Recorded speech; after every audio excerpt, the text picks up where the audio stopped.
e para os consumidores que encontram peças diferenciadas. O colorido das roupas, a perfeição das bijuterias, os detalhes personalizados de cada peça.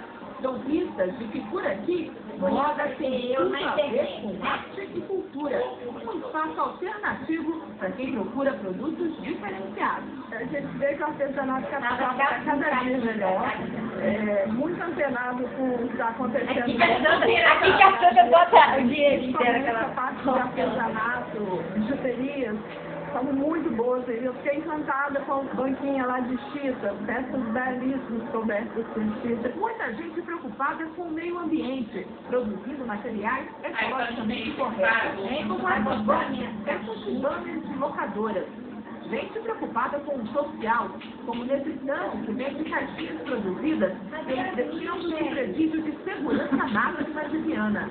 Tem caixa para joias, para chá, para vinho, tudo feito dentro do presídio. É um projeto de ressocialização que visa que o preso ele tenha a oportunidade de aprender uma profissão e quando sair, né, de alvará, ele possa colocar em prática o que ele aprende com esse projeto. O supermercado tem... Hoje em dia fala aqui hoje.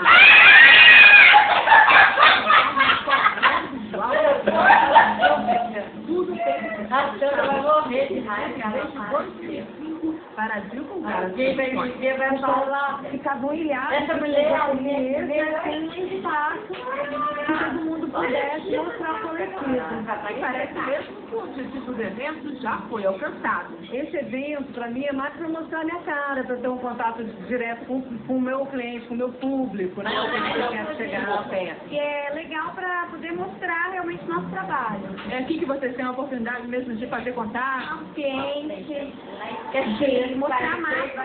Bom para quem vende e quem compra. Porque às vezes a gente procurar o lugar fica muito difícil, fica muito espalhado. Quando a gente tudo pra gente, consumidor, que gosta de apreciar, é melhor. Vai botar a caixinha aqui, ó.